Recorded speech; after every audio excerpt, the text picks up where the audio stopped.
Dearest viewer, this author finds herself compelled to share the most curious of news. It seems that Netflix's scandalously fashionable show Bridgerton is positively brimming with hidden Easter eggs and secret details you might have missed, the most exhilarating of which I shall now uncover. Be forewarned, dear viewer, for there are spoilers ahead. There are bees buzzing around everywhere in Bridgerton, from the opening scene of the series to the show's title sequence through to the very final scene of season 1. They even feature on Eloise's hair accessories and Benedict's collar.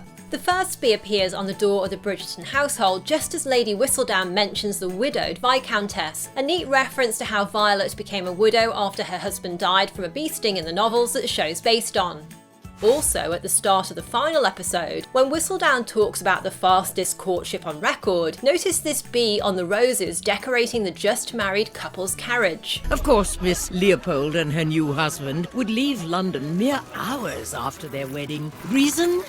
Unknown. Given the crucial role of bees in pollination and therefore how culturally they're linked with reproduction, this clip clearly suggests that the couple left so quickly as she was pregnant or about to become so. Which is why a bee appears again at the end of the episode just after Daphne gives birth. And that last shot in the season finale is also a big hint that in season 2, Anthony's story will follow what happens in the second book, where his fear of bees after his father's death leads him into a scandalous situation with a new love interest. And bees aren't the only insects with added meaning in the series. The Featherington family's flamboyant fashions can be quite a lot to take in, so you may have missed the fact that butterflies often form part of their outfits, especially Penelope's, from her various hair accessories to several of her necklaces, and the many large and small ones on this dress here.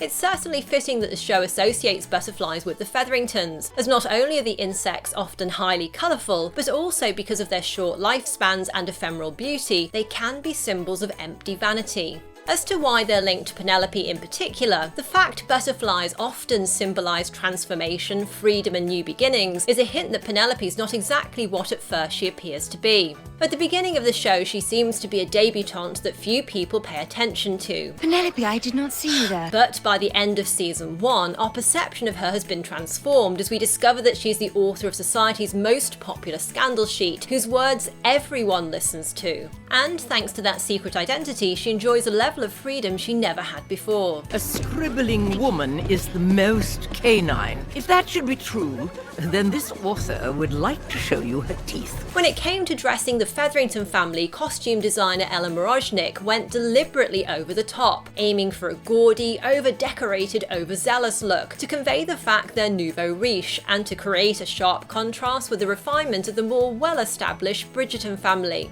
So Featherington matriarch Portia goes for bright colours, bold patterns and lots of embellishments, as she wants her daughters to stand out so she can marry them off.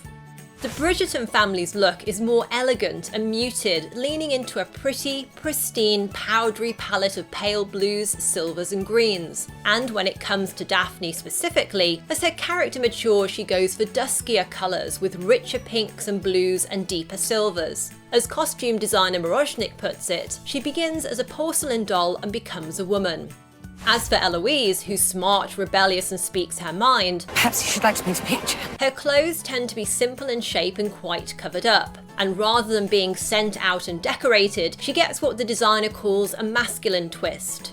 Then there's Simon, whose rich velvet fabrics and brocades, as well as the colours, patterns and cut of his clothes, stand out as they're influenced by his travels abroad, according to Moroznik. Reds and golds, which are his family colours in the novels, are quite often part of his outfits, though according to the costume designer the real reason for that is that the very first time they tried red on actor Regé-Jean Page in a fitting, he just looks so good in it. On top of that, l'officialusa.com describes Simon's darker mature palette as providing a contrast to Daphne's frothy pieces, which points towards the dynamic of their relationship. And if you're wondering about the significance of the diamond and emerald encrusted enamel brooch that Simon can often be seen wearing on his lapel, it belonged to his late mother, so acts as a reminder of her. Due to showrunner Chris Van Dusen's obsession with the BBC adaptation of Pride and Prejudice from the 1990s, Simon gets his very own Mr. Darcy style moment, though Van Dusen wanted to see a period piece that went even further than that. So this time the wet white shirt isn't caused by plunging into a lake, instead Simon gets caught in a sudden downpour during some alfresco late night loving with his new wife.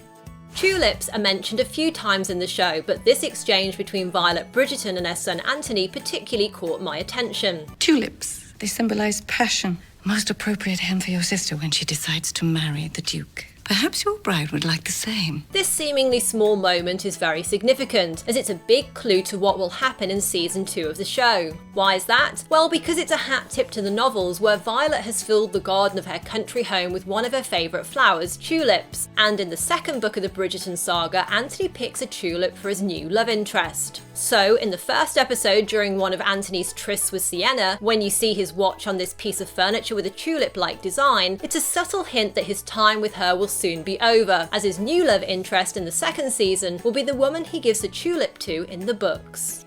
When Anthony tells his youngest sister Hyacinth she can join in with the summer fun at their country home as long as she stays clear of his lucky mallet, that's a nod to the croquet-like game of Pall Mall that the Bridgertons love to play in the novels and has become a real fan favourite moment according to author Julia Quinn.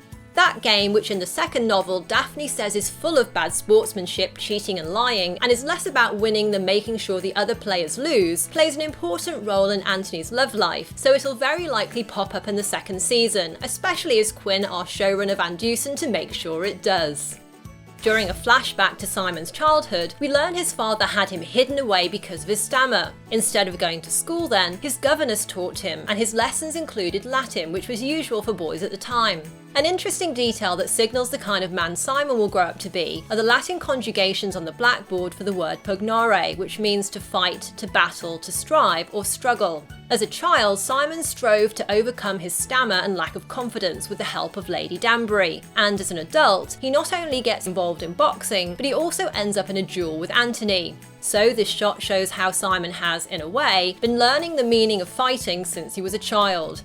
During a raunchy rendezvous, it's no coincidence that Anthony crashes into a poster for Mozart's opera Don Giovanni on Sienna's dressing room wall. That particular opera is based on the legend of Don Juan, a young licentious nobleman who places pleasure above all else, which Anthony certainly does for much of the first season. You like to speak of responsibility.